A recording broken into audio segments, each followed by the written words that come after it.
This talk divides into two parts. The first is a discussion of labor and its foundations in Scripture, starting from Genesis, and then tracing it through the New Testament and some church history. The second part looks at issues of wealth. Scripture has both positive and negative things to say about wealth, so how are we supposed to think about it? So those are the topics for the lecture. Let's get started. To understand biblical notions of labor, we need to look right back at the very beginning with the creation of humanity in Genesis 1, verses 26 to 27. These verses, God speaking to himself says, "Let us make man in our own image, and let him have dominion over the world that I've created."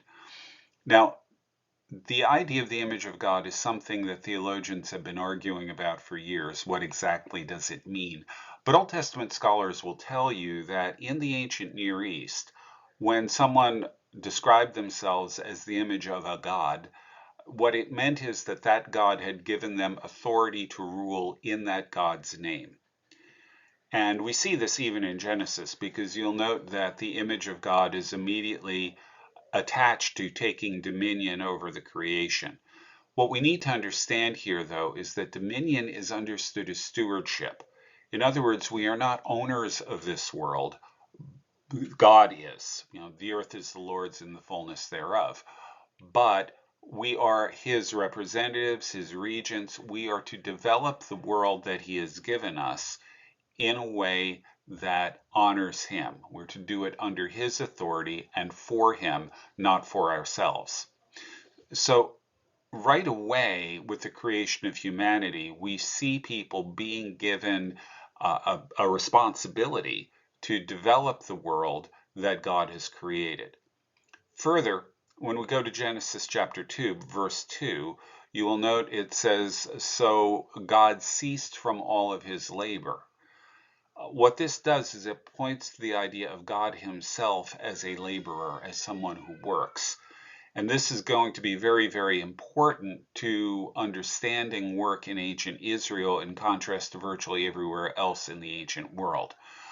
Basically, as we'll see in a bit, in the ancient world, work was considered a negative. It was considered a bad thing, a necessary evil.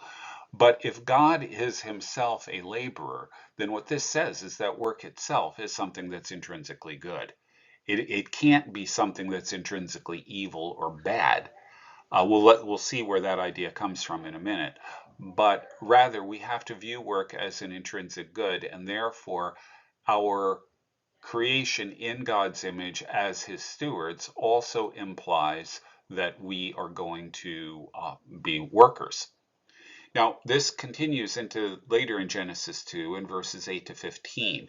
This is a description of the Garden of Eden and Adam's responsibilities there. Now, there are a couple of things that you should note.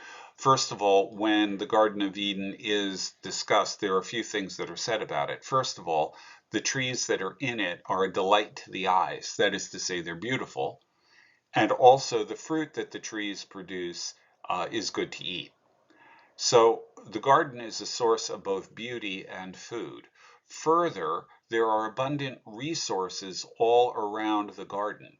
When they describe where it is geographically, a lot of the description focuses on the kinds of minerals and other such resources that are present there.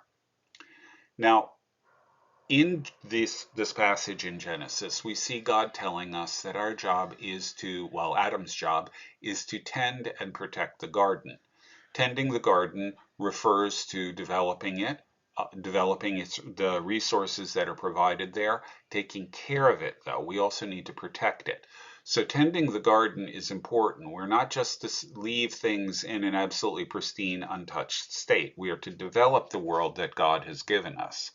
This is the overall trajectory we see in the book of Genesis, where in Genesis 1, verse 2, we see the earth is without form and void. That is to say, it is formless and empty. The first 3 days of creation, God gives the world form, and the next 3 days of creation, he fills it. Then in Genesis 1, we see God giving humanity dominion and saying, reproduce and multiply, fill the earth and subdue it. So where God begins with forming and filling, Adam and Eve are told to fill and form. Okay, so we are to continue the kind of work that God did, which means we're developing the resources of the earth. But at the same time, we're to protect it. We can't develop these things in such a way that it's going to destroy the very world that we're in, because it isn't ours.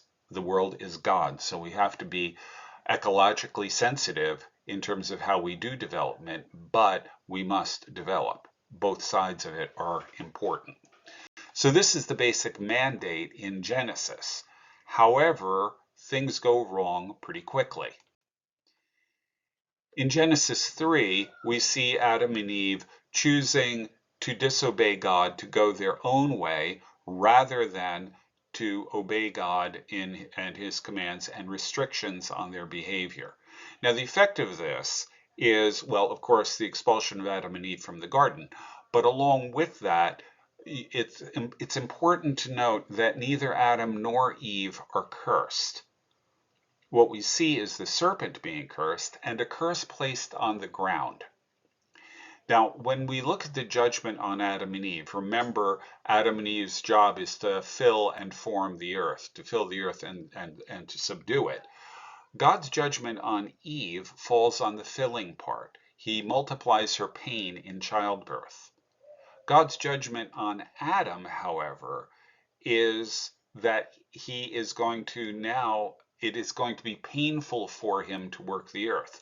It's the same word pain that's used in both instances. Pain for Eve in childbirth, pain for Adam in exercising dominion. That's what the curse on the ground does.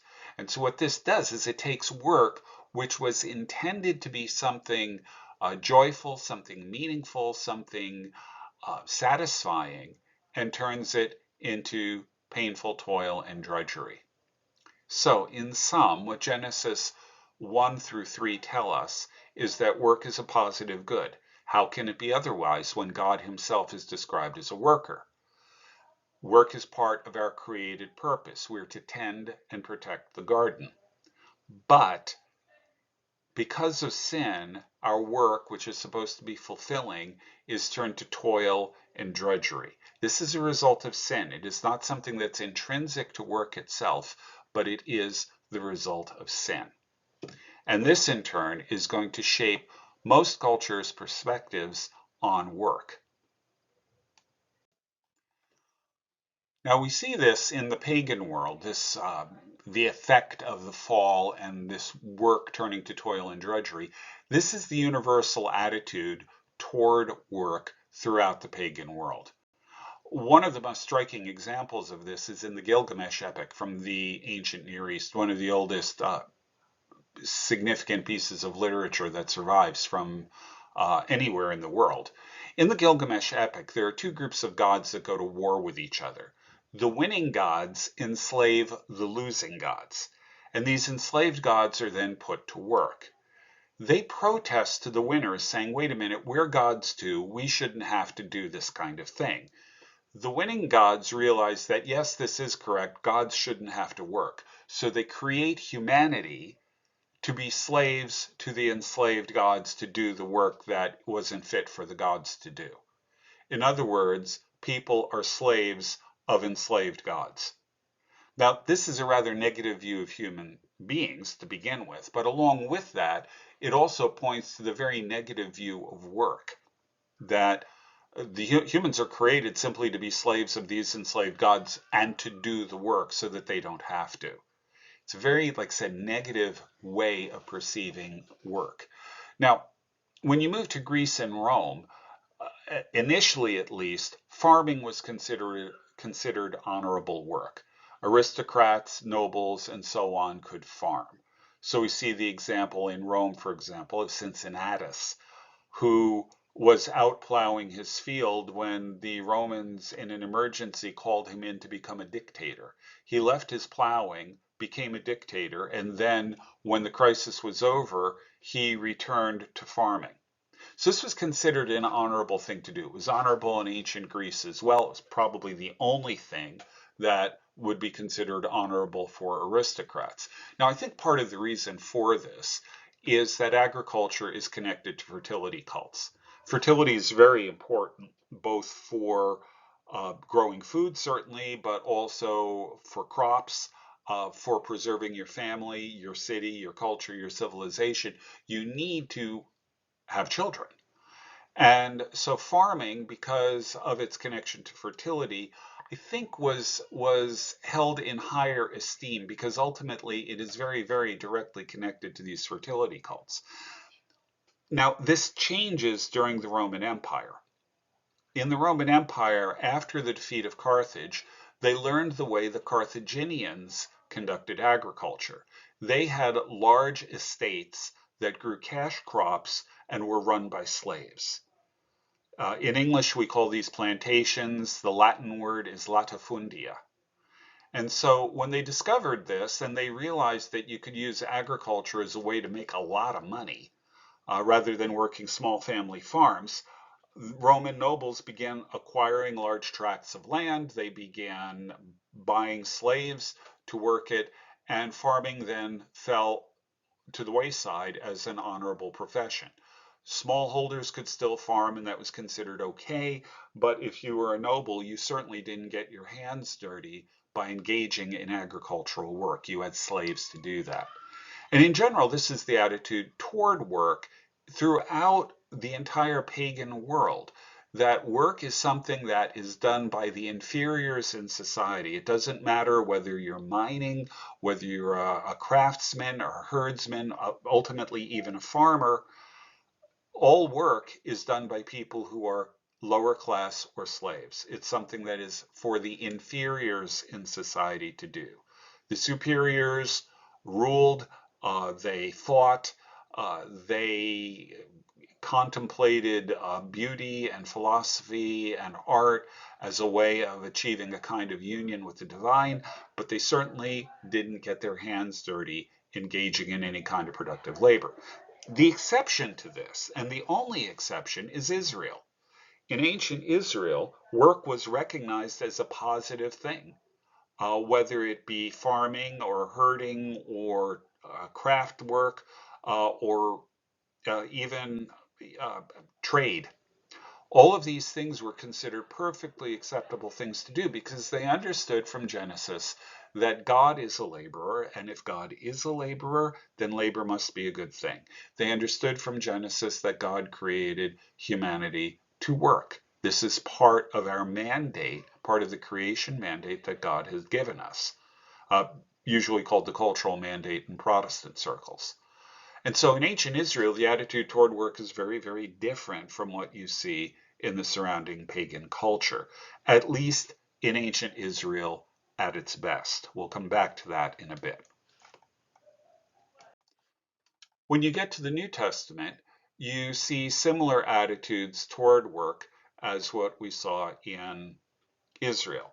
Thus, the Apostle Paul, when he's talking about work, in Colossians 3:23, specifically actually addressing slaves, he says that all work should be done as unto the Lord, not as unto men, because we have to give an account to God of what we do in this life.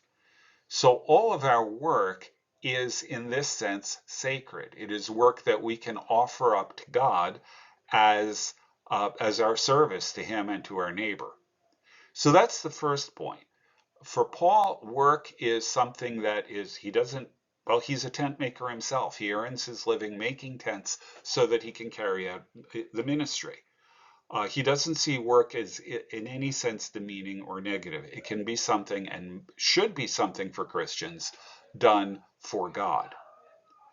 He drives this point home even further in 2 Thessalonians, where he says, "Let him who will not work not eat." His point here is that the people who are supported by the church should be engaged in productive labor, if at all possible. If, for example, they are infirm or ill or something like that, or too old to work, Paul certainly would have no trouble supporting them. But for those who can work, they should work. They shouldn't just live off of the labor of others. It's important for them to earn their keep. Now, this also goes back to Old Testament precedents. When you see, for example, the law of gleaning in the Old Testament, where farmers were instructed that you do not harvest all the way to the edges of your field, but you leave the edges unharvested so that the poor can come and survive. The poor have to go in there and do work. They have to put forth the effort to harvest the grain on the edges of the field. So even there in the Old Testament, you're seeing this principle at work. Those who won't work, who won't take the time to go out and glean, don't eat. Paul says the same thing applies within the church. For those who are in real need, yes, of course, we feed them. But for those who are able to work but just simply refuse, you don't support them. So that's another important point here. And it leads you in many ways to the third point from Ephesians, where Paul says, let those who steal, steal no more. Instead, labor with their hands so that they have something to share with others. Our labor should be done not just to support ourselves, not just in a kind of self-centered way, but so that we can give generously to others. So work, you see here, is something that is good. It is an offering to God. It is something that we ought to be doing to support ourselves, but we need to go beyond that and use our work to support others who are in need. So work, you see here, has very many important elements, and it's a very positive vision of what work is and what it should be. We'll return to the New Testament when we're dealing more with wealth, but for now, let's move on as we're moving through the early church and into the Middle Ages. The best example of this is what we see with Saint Benedict of Nursia, who's the father of Western monasticism. Benedict insisted that his monks have to engage in labor. I think part of the reason for this, which Benedict doesn't say, but I suspect, is that he wanted them working as a way of instilling humility in them, because he's still working in a culture that by and large sees work as something that only inferiors do. So by telling his monks you need to engage in physical labor, he is telling them that you need to be humble. What he says explicitly, though, is that God created us to work. God is a worker. He put us in the garden and put us to work there. And so his monks, following what God says in Scripture, his monks needed to be engaged in work. The phrase in Latin was ora et labora, pray and work. That was what monks did. Now, once you get the idea that labor in the sense of production is a good thing, several things follow. First of all, the idea that human work is good, but drudgery and toil is bad. It's a result of sin. So if there's a way that you can eliminate drudgery and toil, you are carrying out the work of renewing the world. You are, in fact, engaged in part of the process of redeeming the creation. And thus, if it's important for human beings to be using their skills and their talents and their abilities to the best of their ability, it isn't good for them to be engaged in mindless, repeated toil. That is not a profitable use of their time, and further, that kind of mindless toil is a result of sin. So, if something can be done by an animal rather than a human being, it should be. But if something can be done by a machine rather than by an animal, that's even better. And so you see in monasteries from really quite early on, they're beginning to build water wheels to mechanize mindless, repeated work like grinding grain, later sawing lumber, or operating the bellows for smelting, or operating trip hammers in smithies.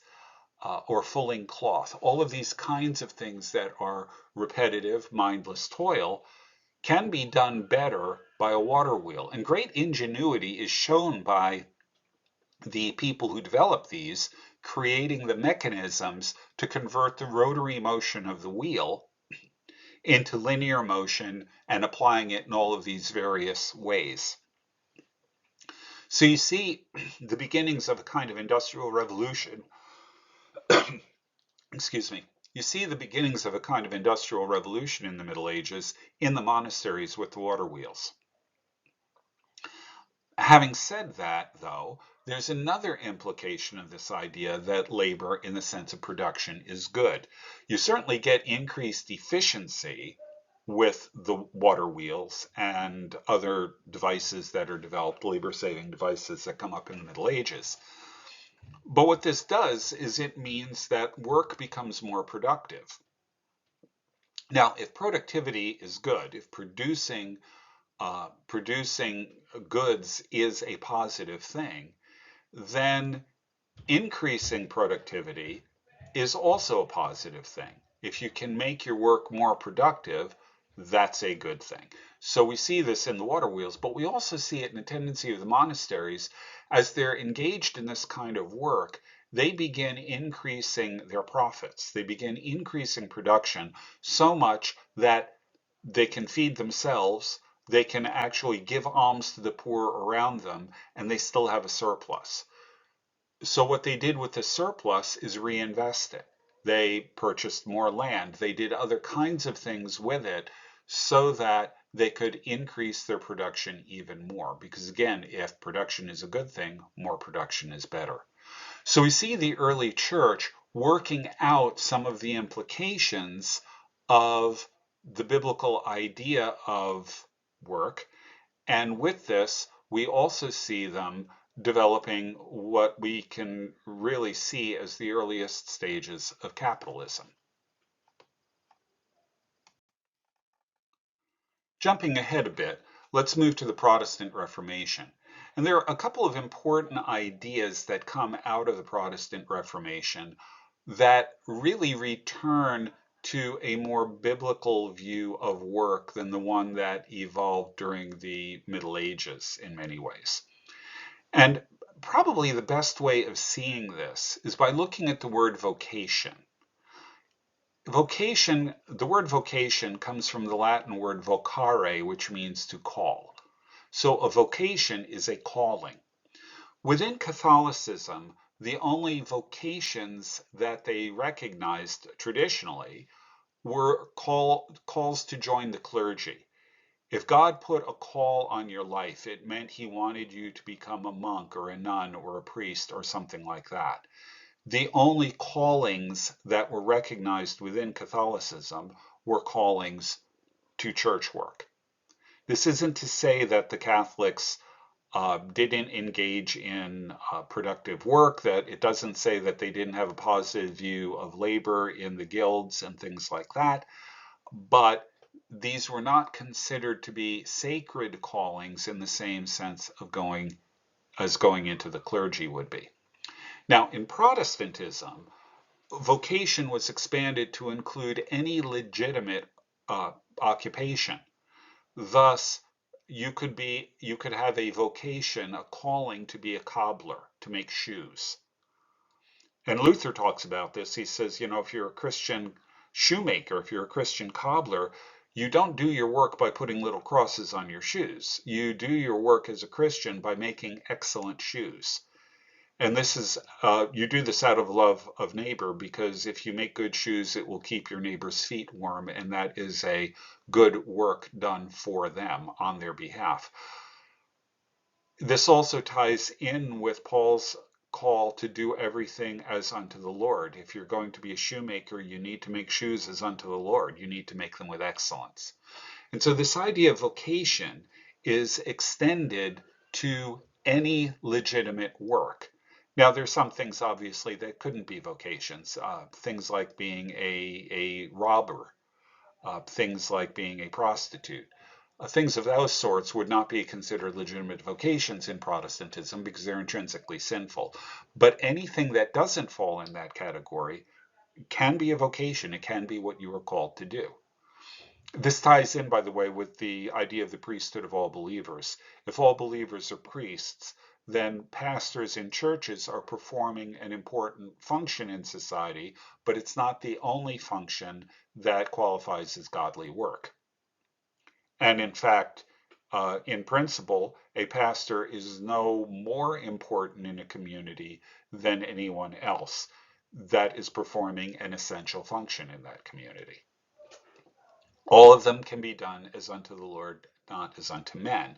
All of them can be done as a kind of calling. Now, this idea of vocation or calling within Protestantism takes you to something called the Protestant work ethic. This is an idea that was promoted by a sociologist named Max Weber. And while he got a lot of things about it wrong, frankly, the basic idea is correct.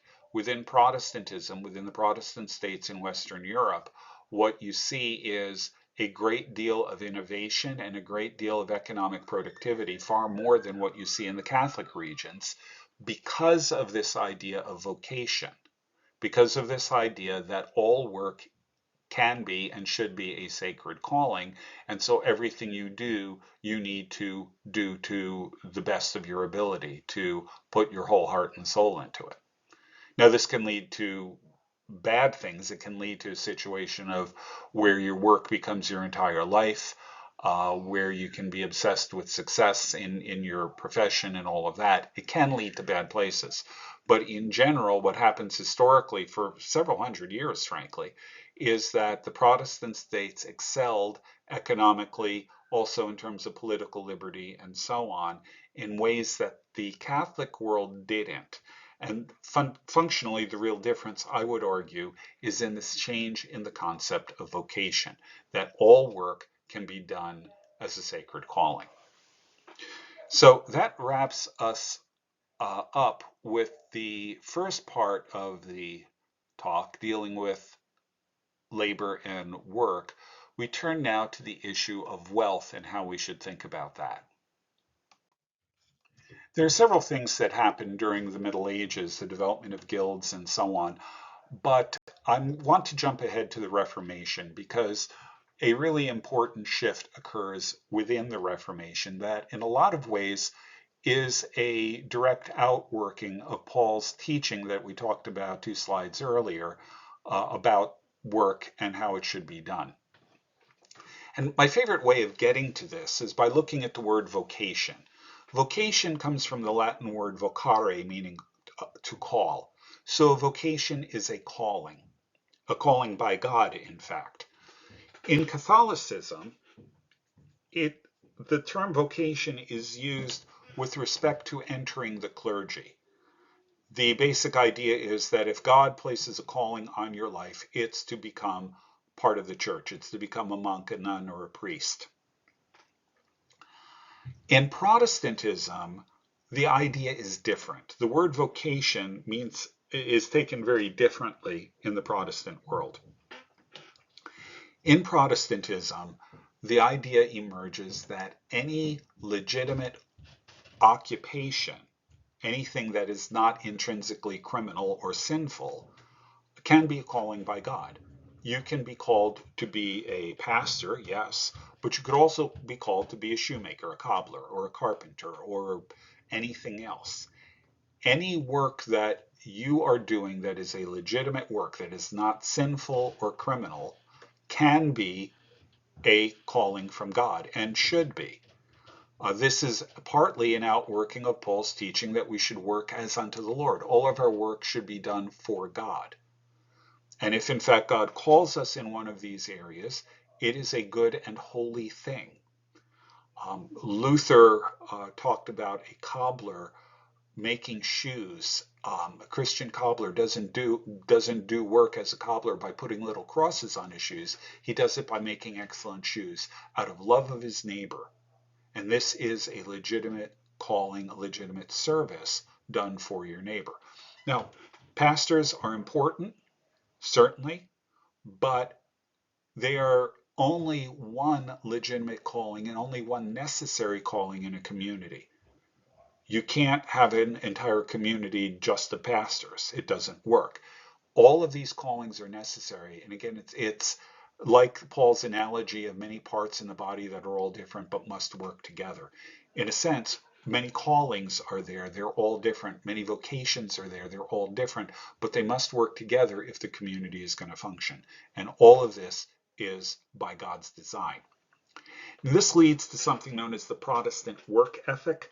The Protestant work ethic is an idea that was really developed by a sociologist named Max Weber, who observed that the Protestant states in Europe, in Northern Europe, prospered more than the Catholic states in Southern Europe, and wanted to know why. And he argued that it was something intrinsic to Protestantism that did this. Now, his idea of what it was, I think, was wrong, but the general point is correct. His observation that Protestant states were economically, technologically, and in most other ways more advanced than the Catholic states in Southern Europe is in fact true. What he missed, though, is the difference in the concept of vocation. If all work is sacred, if all work can be done to the glory of God, then whatever work we are in, we should try to make it as high quality and as productive as possible. And thus, the pursuit of excellence combined with a dislike of conspicuous consumption meant that these cultures prospered. But this Protestant work ethic idea is very real, and it is a direct outgrowth of Protestant concepts of vocation, which are themselves drawn from the Apostle Paul. The Bible has a somewhat ambiguous attitude toward wealth. When you look at the Hebrew prophets, especially the so-called minor prophets, the short books at the end of the Old Testament, you see a lot of condemnations of wealth over and over again. We see this also in the Gospels. In Luke, Jesus actually says, "Woe to the rich! Woe to you who are rich!" Um, we see this actually in multiple places in Luke. You can see a list of them here. You also see it repeated, though, in the book of James. James chapter 5, verses 1 to 3 is a condemnation of the rich. And we'll take a closer look at that in a bit. So you see, on the one hand, you have this very negative or critical understanding of wealth throughout Scripture. Wealth is something that is corrupting, that leads to oppression and abuse and so on. But there's another side to it. There are also positive images of wealth that we find in the Bible. Abraham was an extraordinarily wealthy man, as was Job.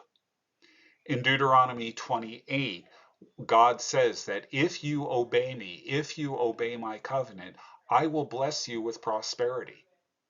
Psalm 35:27 talks about the good of wealth. 3 John 2 says, I hope your soul that you prosper even as your soul prospers.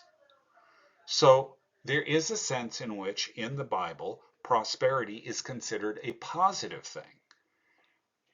It is in fact a promise in Deuteronomy to ancient Israel if they will obey the law. So now we have two different views in Scripture about wealth. At least on a superficial level, these are a little bit different to reconcile. So we need to take a closer look at this to understand exactly what the Bible does and does not say about wealth, and particularly to look at its condemnations of wealth in a little more detail to see what's really going on with them. Let's start with the biblical patriarchs. When we look at Abraham, we see someone who becomes absolutely fabulously wealthy. In Genesis 12, God calls him and offers him a great blessing as he calls him to the promised land. And so Abraham goes there and he accumulates a great deal of wealth, so much so that in Genesis 13, he and Lot have to split up. Lot takes his wealth and goes to Sodom. Abraham continues to live as a pastoral nomad, but a very wealthy one. So wealthy, in fact, that in Genesis 14, when Sodom and a number of the other cities around it are attacked and their populace carried away by a coalition of kings, Abraham calls up his own troops from his own household, goes and defeats them, and rescues Lot.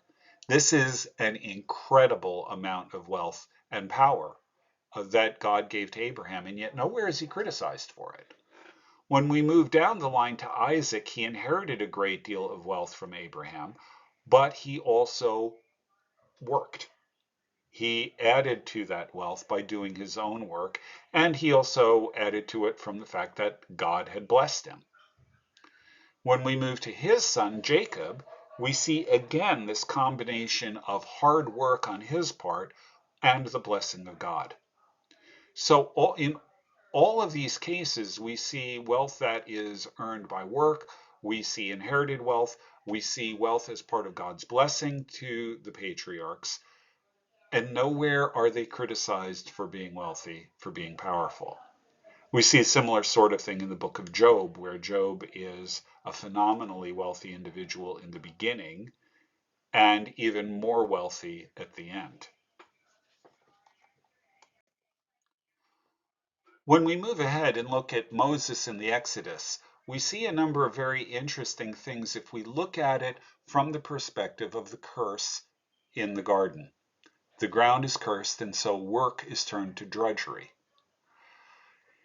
In the Exodus, what we see are the Hebrews engaged in toil and drudgery, exactly the sort of thing that God said would happen as a result of sin. They're going to eat their bread through painful toil.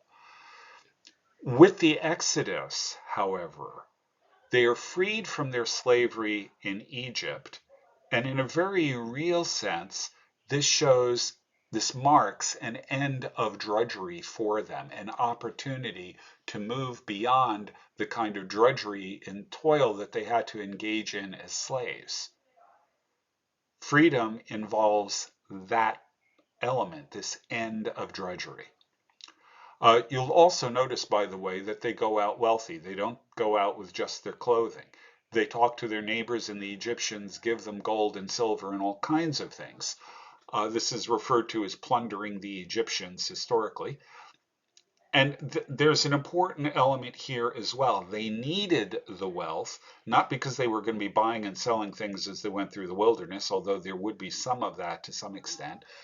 But if they didn't go out with the wealth of the Egyptians, they would not have had the resources to build the tabernacle. The tabernacle, the tent of meeting, all of these things required a great deal of wealth. Where would they get it? Well, they couldn't get it as wandering in the wilderness. Instead, they carried out the wealth of Egypt. In a sense, you can consider this their back wages. Further, they were going to, as God describes it to Moses, a land flowing with milk and honey. This is a return to Eden. This is a return, metaphorically, this is a return to a state where they had the potential to pick up where Adam and Eve fell. A land that would be fertile and prosperous. They were freed from slavery, toil, drudgery, all of these things are. This was, in a very real sense, an opportunity to reverse the curse. It's an offer of the restoration of God's original purpose for humanity to Israel, found in their freedom, found in the fact that they no longer had to engage in this kind of toil, found in the fact that they were going to a prosperous land. One that, in fact, had a lot of resources, though of a different kind. Cities you didn't build, olive groves you didn't plant, vineyards you didn't plant, and so on. So the Exodus should be viewed in many ways as a foretaste of, well, a potential, at least, foretaste of the restoration of all things in Christ. Unfortunately, however, it didn't work out that way. Now, God gave provisions to the people of Israel, telling them what it would take for this promise of restoration to be fulfilled. And in fact, not only did he give them the laws, he told them what would happen if they obeyed and if they disobeyed. So Deuteronomy 28 contains a series of things known as the covenant blessings. If you obey, all of these things will follow. It promises all kinds of prosperity and success for them. But if you disobey, then you are going to get what are known as the covenant curses. You will be judged, and you will be judged severely, and all the prosperity and things that I have promised you, that I have offered to you, are going to be taken away. You will not receive them. Okay, so that's what Deuteronomy 28 says. Now, how does this work out in terms of economics? Well, there are a number of economic laws in the law of Moses. The first of them, the most obvious one, I suppose, is the law of the Sabbath year. The idea here is that you would work your land for 6 years, and then you would give the land a year off, the Sabbath year. You would not sow, you would not reap, or anything else. But God promised that you would be prosperous enough if you obeyed Him during those 6 years that you wouldn't have to work on the Sabbath. So the land would get its rest just like the people got their rest weekly. So that's the Sabbath year. Now, the law anticipated that there were going to be some people who would run into hard times. Not everybody would be completely prosperous. And what would happen then is that you could, well, it says sell your land. In English, we would really describe it as mortgage your land to someone else. And even for that matter, you could become an indentured servant. The text itself says actually a slave to another person, but it was a temporary expedient so that the person to whom you sold your land or you sold yourself would have you until the Jubilee year, which came every 50 years. And in the Jubilee year, all Israelite slaves would be freed, land would be returned to the original family that owned it, and it says as well that you should not send the person back once you set them free. You should not send them back empty-handed. You should give them the resources they need to succeed, to get back on their feet, and to give it another go. Now, it's worth noting that there's no indication that either the Sabbath year or the Jubilee year was actually practiced in Israel. But nonetheless, these were the provisions in the law. And keep in mind the fact that they didn't practice them means that they're inviting the covenant curses. Also in connection with economic law, there are other aspects we could talk about, but also in connection with economic law, we see a protection of property rights. The most obvious place where this shows up is in the Ten Commandments, thou shalt not steal. That implies that the person has a right to what they own. It's implicit there. But you also see protection of property rights, for example, in the very harsh penalties that come from moving boundary stones, basically encroaching on other people's property by moving the boundary stone that marked the difference between your property and your neighbor's. There's very harsh penalties for that because that is, well, taking away people's property rights, but it's also depriving them of the land that God Himself had given them in Israel. So there are a variety of economic laws here. These are only 3 of them. There are a number of others, but I think these are enough to show once again that what we're seeing here is a vision of restoration, that God is offering to them in a very real sense, if they would obey Him the way Adam and Eve did not, a restoration of conditions very much like Eden. Now, unfortunately, well, excuse me, before we get to the unfortunately, one example of this, an interesting example, is from Deuteronomy 14, verses 22 to 27. This is the so-called second tithes. The first tithe, the first 10%, goes to the Levites, the high priests, and so on, to support them. But there's a second tithe that is mentioned in Deuteronomy 14, where you're supposed to take 10% of what you have made and use it basically for a party. Go to where go to the location of the altar, go to wherever the sacrifices are legally being permitted, ultimately Jerusalem, bring 10% of what you've produced, and if it's too far to carry it, convert it to money and go there and buy whatever it is your heart desires. It even adds beer, wine, and strong drink. Whatever it is you desire, and celebrate the goodness of God and the prosperity that He's given you. This is an illustration of what this vision of restoration that is being offered is about. It's about celebration, it's about joy, it's about all of these kinds of things, enjoying the blessings of God to the full. And if you obey, all of these things will happen. The problem is they didn't obey. And as a result, this opens the door to the covenant curses. It's worth noting, for example, that their violation of the Sabbath law, when they were sent into exile in Babylon, they were sent into exile for 70 years because for 490 years they had not celebrated the Sabbath. And so the land got its rest, not every seventh year, but in the 70-year block, because they had not obeyed the law along the way. That's what determined the length of the Babylonian exile. So the covenant curse gets imposed upon them, not just for violating the Sabbath year law, but for violating a lot of others, notably idolatry. But the fact that they hadn't done the Sabbath year, they had to pay that. They had to pay those years back to the land because God was very serious about what He had to say about the Sabbath. Now, again, the reason why they're sent into exile is primarily because of idolatry, but it turns out there are economic dimensions to it as well. We see this when we look again at the Hebrew prophets, and again, particularly the so-called minor prophets, the short prophetic books at the end of the Old Testament. Now, to understand what's going on here, we need to understand what a prophet is. In theological terms, a prophet is described as a covenant enforcement mediator. Now, what does that mean? What it means is that the job of the prophets was to look at the state of the people around them at the time, assess it according to the law to see whether or not they are actually abiding by the law, and then to proclaim the covenant blessings or the covenant curses, whichever one is appropriate, usually the covenant curses.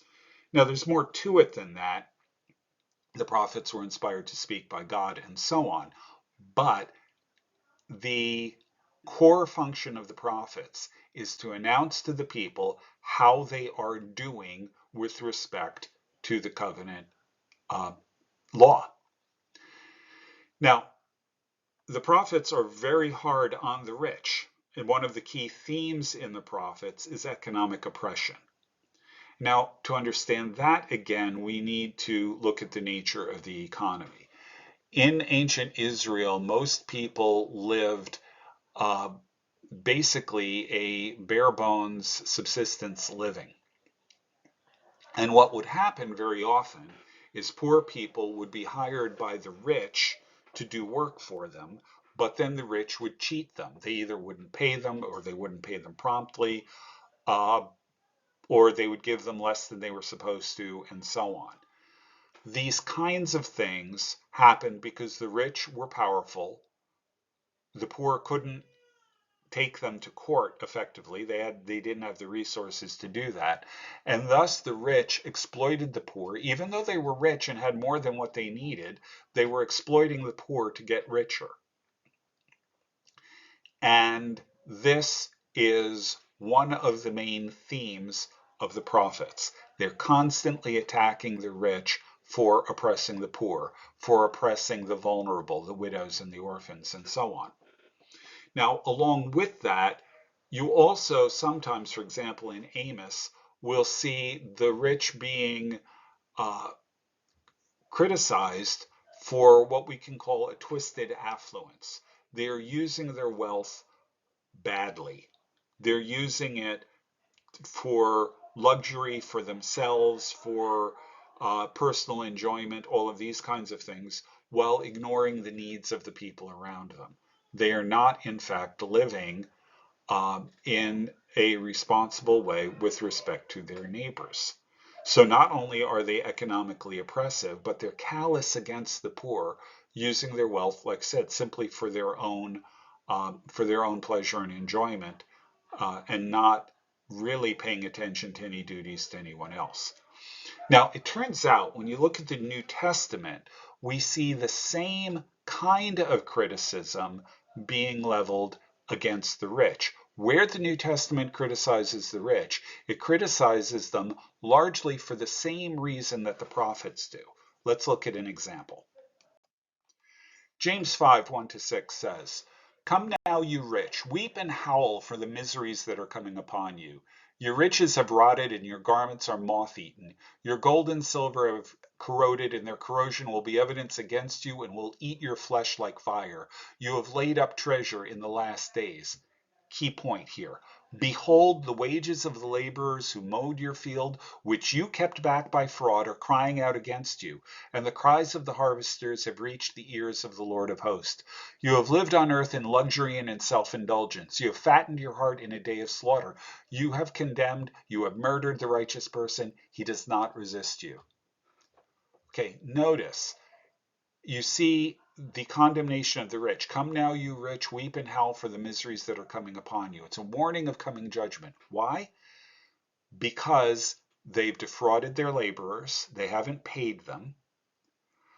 They live in luxury when there are poor all around them that they ignore. And they're oppressing the weak and vulnerable. It's not wealth itself that is the problem, it's its misuse.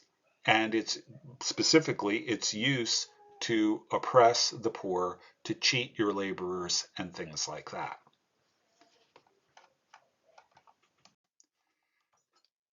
Although we don't normally think of Jesus as a prophet, in fact, he was. One of the functions of the Messiah is to be the prophet like Moses. He's a king like David, a prophet like Moses, and a priest like Melchizedek. So when we look at Jesus, he has prophetic teaching dealing with rich and poor, very much in keeping with what we see in the prophets. So when you look at the rich man and Lazarus, the rich man is rich. We don't see how he got it. And Jesus doesn't really comment on that. But what he comments on is this poor beggar Lazarus who's sitting under his table, who can't even get the scraps that the dogs get, or is sitting at his gate and can't get the scraps that the dogs get from under the table, who he completely ignores. He completely ignores them. He doesn't do anything to help. He shows an absolutely callous, unfeeling heart toward this fellow Israelite. When they both die, Lazarus goes, as it says, to Abraham's bosom. It goes to Abraham's side, where he is comforted. But the rich man ends up in Sheol, in hell, in a place of burning. And the rich man, asks for Lazarus to come cool his tongue with a bit of water. Abraham says that can't happen. You had good things when you were alive. He gets them now, basically. So once again, the condemnation of the rich man isn't necessarily his wealth. It's the fact of his callousness and his hard-heartedness toward the poor. So when we look at the New Testament, we see the condemnation of the rich, actually in both the New and the Old Testament. The condemnation of the rich has to do with the wrong way of obtaining wealth, through fraud, through cheating your workers and things like that, and the wrong way of using wealth. It is, in fact, because they are condemned because they're of a violation of the proper use and enjoyment of the physical prosperity that was always part of God's plan for humanity. In other words, God's plan for us from Eden was that we could enjoy physical prosperity. That's one of the blessings that God had for his people. But by their abuse of wealth, they forfeited it. And this leads to these very strong condemnations of the rich in both the Old and the New Testament. Carrying this on a bit further with Jesus, we see an interesting juxtaposition in several stories. We see the story of the rich young ruler and the story of Zacchaeus. And these are placed very close together intentionally. With the rich young ruler, this young man comes to Jesus and says, "What must I do to obtain eternal life?" Jesus says, obey the commandments. And he says, "Well, I've done this." And Jesus says, "Well, there's one thing you lack. Go, sell all you have, give to the poor, and come follow me." Now, by the way, this is often misread. It is sell all you have, but it is not give all you have. Okay? To sell all you have, give to the poor, and come follow me. And he went away sad because he had great possessions. And Jesus comments how hard it is for a rich man to enter the kingdom of heaven. It's easier for a camel to go through the eye of a needle than for a rich man to enter the kingdom of heaven. The apostles say, then who can make it? Who can enter the kingdom of heaven? If the rich can't, they've still got this idea that wealth is the sign of blessing from God. And Jesus' reply is, well, yeah, with man this is impossible, but with God all things are possible. Shortly thereafter, we get the story of Zacchaeus. Zacchaeus was a tax collector, that is to say, a collaborator with the Roman oppressors. He was collecting taxes for the Romans from his own people, and thus was considered a traitor to Israel. He heard Jesus was coming, and he heard about Jesus, and he wanted to see him, but he was short. So he ran ahead and climbed up a tree so that he could see over the crowd to get a glimpse of Jesus. Jesus walks up to him and says, "Zacchaeus, come on down. I need to eat dinner with you tonight." And when Jesus has dinner with him, everybody is shocked because this guy is a pariah. When Jesus has dinner with him, Zacchaeus repents. He says that I will give away half my wealth, and if I've defrauded anyone, I will give them back 3 times or 4 times, I forgot the exact number, what I defrauded him for. Now, the law says you're supposed to give back twice. Zacchaeus was going even further than that. When you steal something, you're supposed to give back twice. Zacchaeus was going even further. And Jesus calls him a son of Abraham. He says that he has salvation. Now, you will notice here he doesn't give away everything he has. He's probably still a very wealthy man. He's probably still functioning as a tax collector, but he's going to do it honestly. He's not going to take from people more than they actually owe. He's not going to defraud anybody. And the people he has wronged, he's going to make it right with them. And on top of that, he's giving away half of his wealth. He's important because he shows a proper attitude toward wealth, someone who has really encountered Jesus and understands what the call of the gospel means, what the Old Testament law meant, and he is committed to living in accordance with this. This doesn't impoverish him. He's probably still quite wealthy, and he's going to continue in his job, but he's going to do it in a different way. He's going to do it honestly, and he is not going to increase his wealth by defrauding others and oppressing them. And he's going to be generous with what he has. So we see a sharp contrast between Zacchaeus and the rich young ruler. Zacchaeus is willing to let go of his wealth to follow Jesus, whereas the rich young ruler wasn't.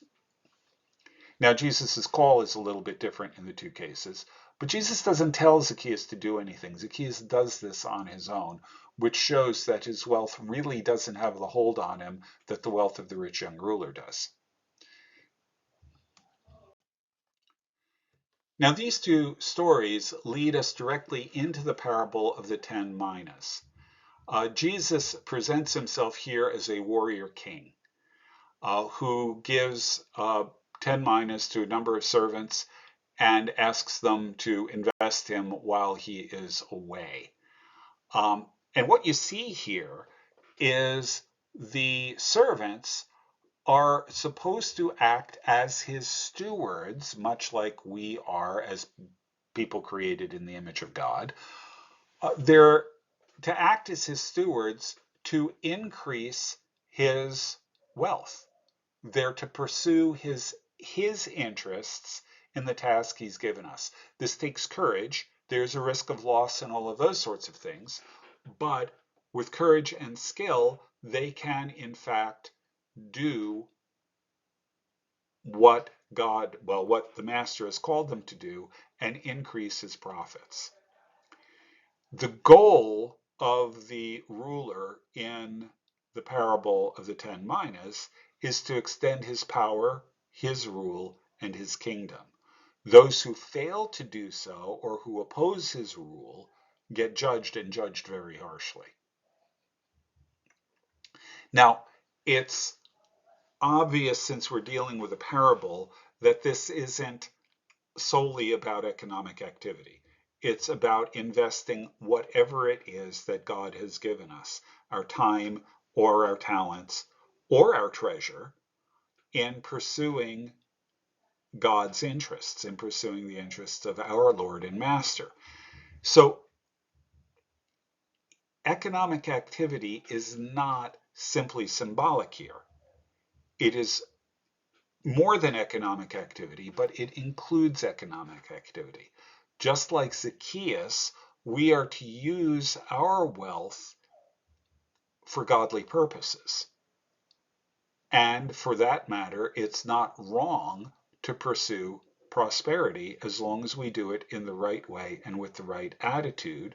Remember, we are to work so that we can be generous to others.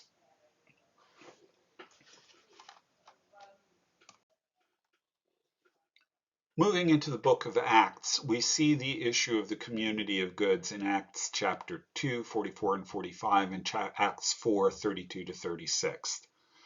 Now, the community of goods is frequently seen as a kind of primitive communism. It isn't. For one thing, you will notice that, well, it's an example of hyperbole. It's an example of exaggeration for emphasis. It doesn't say everybody sold everything they had and pooled all their money. What it says is, where there was a need, people would sell their property and give the money to the apostles to see to it that the need was met. In other words, the community of goods, such as it is, consisted of people who were more committed to their fellow believers than they were to their property. So much so that they willingly gave up their property at need to help others. Property ownership is acknowledged in the book of Acts. In Acts 5, when this is the story of Ananias and Sapphira. Ananias and Sapphira sell some of their property, bring some of the bring some of the price of the sale in to the apostles, but keep back some of it. And then they claimed that they were giving all of the money. And that was the problem. Peter says to him, was not the property yours before you sold it? And after you sold it, wasn't the money yours? You could have done basically whatever you wanted to with it. But you lied about what you're doing. You lied to the Holy Spirit. You lied to the church as a way of increasing your status, your reputation in the church for generosity, when in fact you weren't being that generous. It would have been okay if you had just given part of it, if you had acknowledged that. But the fact that you've lied about it makes it a very serious sin. Now, you'll notice in this, Peter is acknowledging Ananias's property rights. He's acknowledging that the land was yours. You didn't have to sell it. And when you sold it, you could have done with the money whatever you wanted to. None of that was a problem. So Peter is, even in the context of the community of goods and of people selling to supply other people's needs, even there he's acknowledging property ownership. Further, we don't see this model anywhere else in the Bible. It's in the Acts of the church in Jerusalem, but we don't see it put into place anywhere else. The key point of the community of goods is having a proper affluence, a proper wealth, a proper attitude toward our wealth, and with that, a proper generosity to those in need, such that we value others more than we value our own property. We see something similar in the great collection mentioned in 2 Corinthians 9. The purpose of this is explained in Romans. There was a crisis for the church in Jerusalem. There was a famine, and Paul thought it would be a great idea to collect money from the Gentile churches to give to the church in Jerusalem. Why? Well, because they were in need, because the Corinthians benefited from the church in Jerusalem, which was the founding church of all churches. They had gotten spiritual benefits from them, so it was appropriate to share their material benefits with Jerusalem. And further, it would help cement the union of Jews and Gentiles within the church. All of these things are at work there. Now, in 2 Corinthians 9, it talks about sowing generously and reaping generously. And this is used by some people in what we call the word faith movement, or the prosperity gospel, to say that if you want to be rich, you need to sow wealth into a ministry. So you give money to my ministry and God will return it to you tenfold, something along those lines. That's an abuse of this passage. This entire prosperity gospel word faith thing is not what this is teaching. What it is teaching is that as we help others generously, God will supply our needs generously. It has nothing to do with becoming wealthy. It has to do with our needs being met. And God will be generous in doing that as we are generous with others. It is certainly not about sowing money into somebody's ministry so that you can get rich. You are going to give money generously so that other people's needs will be met. And you will rely on God then to supply yours. That's what 2 Corinthians 9 is saying with respect to wealth. So pulling all of these things together, what we see in Eden is God's stated intention for humanity. Work as a joyful, fulfilling thing, developing the resources God has given, creating, well, prosperity and human flourishing on all levels. In the Old Testament, we see the patriarchs becoming very wealthy. We see God proposing restoration to the people of Israel, freeing them from their drudgery in Egypt, bringing them out with resources, promising them a land flowing with milk and honey with plenty of resources there. And all of these things, in all these ways, they would prosper if they obeyed. But this restoration is ultimately thwarted by their unfaithfulness, as God knew it would be. So in the New Testament, we see the restoration accomplished by Jesus. We see this in his own ministry, where he is feeding the hungry, healing the sick, raising the dead, cleansing lepers, casting out demons, all of these kinds of things. The kingdom breaks into the world. The restoration begins with Jesus. And in a very real way, through Jesus's work, and especially historically Jesus's work through the church, the restoration is already here, but it's not yet here in its fullness. So the restoration has begun, but it will not be completed until Jesus returns. But nonetheless, it's here and it's very real. This has implications for how we view business and our work today. First of all, business is a legitimate calling. It is a vocation. And in business, what do we do with pursuit of profits? Well, if we are pursuing profits for their own sake, we've made a serious mistake. There are boundaries that God puts in place for our pursuit of profits. First of all, we have to realize that profits in business are not the ultimate good. They are something that can happen, that should happen, that we need not be afraid of, but They are not the ultimate good. The profits we make must be based on the benefits that we are giving to others. We need to be thinking about, if we own a business, we need to be thinking about the good that we are doing for our employees and our customers both. And as we supply benefits to others, as we provide worthwhile goods and services and employment to others, we can profit. There's nothing wrong with that. But it has to be based on the proper attitude, providing worthwhile goods and services and employment.